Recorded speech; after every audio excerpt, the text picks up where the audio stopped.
¿Qué es la creatividad? ¿Cómo podemos lograr entender desde el punto de vista neurobiológico de qué se trata cuando hablamos de creatividad? ¿Cómo podemos hacer para generar una base que nos permita desarrollar capacidades creativas? En primera instancia hay que decir que la creatividad es algo que aflora de un proceso de trabajo metaconsciente, no consciente. El tipo de pensamiento es importante a la hora de dilucidar de qué se trata una cosa y la otra. El pensamiento lógico, racional, secuencial, metódico, es propio de un pensamiento consciente. El momento eureka, el de la creatividad, el del invento, el del descubrimiento, tiene que ver con un proceso claramente metaconsciente.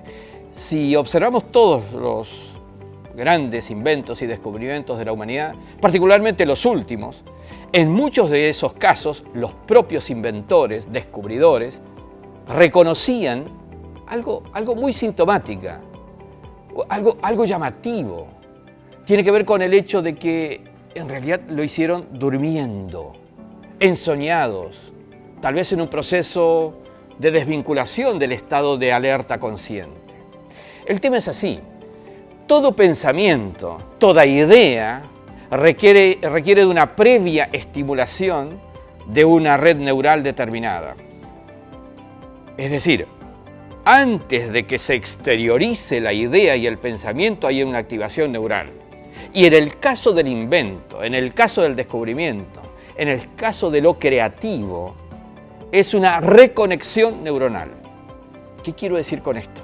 Quiero decir que en ese proceso hay un adicional, un incremento, una nueva red que se crea, que da origen a esa idea creativa, a ese invento, a ese descubrimiento.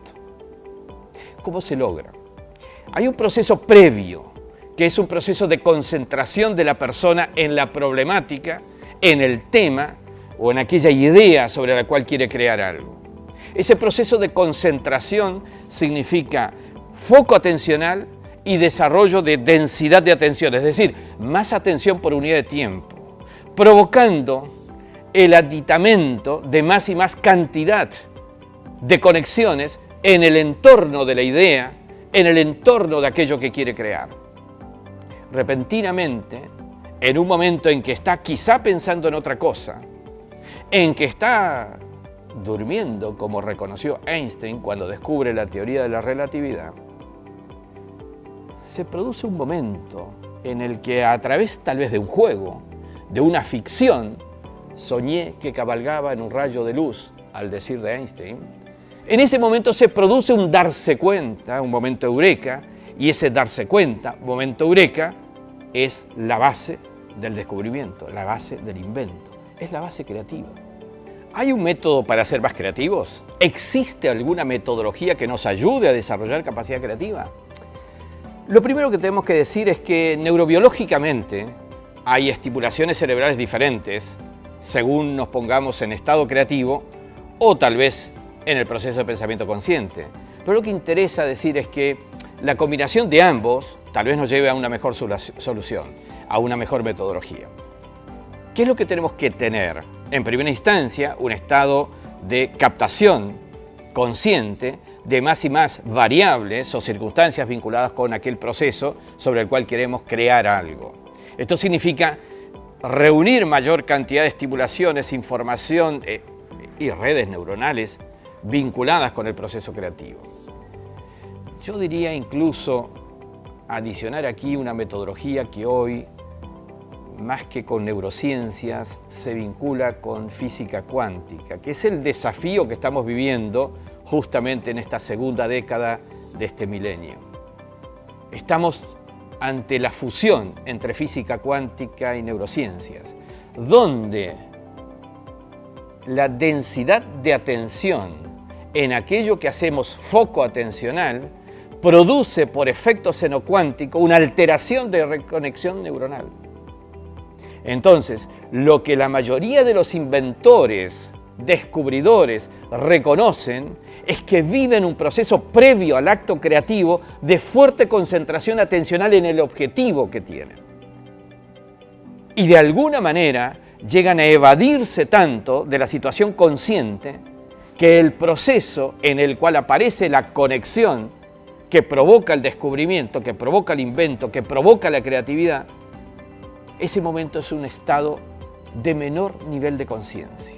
Si nosotros nos concentramos racionalmente en buscar intensamente una solución a un problema, es probable que el mismo procesamiento consciente condicione la búsqueda a un poco más estrecho campo de búsqueda. Pero cuando esa concentración consciente de alguna manera habilita el proceso metaconsciente, estamos dando más juego, más campo para encontrar la solución. Es la razón por la que muchas veces cuando buscamos una solución diferente y no la encontramos, o cuando nos encontramos ante una situación difícil, decimos, bueno, déjame, te contesto mañana. ¿Qué estamos diciendo? Estamos diciendo, pasemos un periodo de sueño en el que el metaconsciente sigue trabajando, pero el consciente aparca y se va a dormir.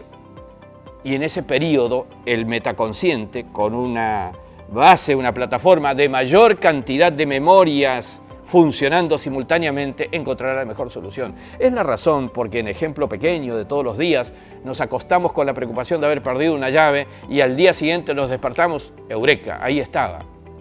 Es el mismo proceso que podemos hacer todos los días y es a lo que entrenamos a ejecutivos para que sean creativos en sus decisiones. Durante el día, repitamos lo que en la noche, cada hora y media, proceso de relajación, corte de conexión consciente y a partir de esa relajación, estado alfa, buscar un momento creativo con el metaconsciente funcionando a pleno y dando suministro de más y más cantidad de experiencias y aprendizajes para encontrar esa solución creativa, diferente.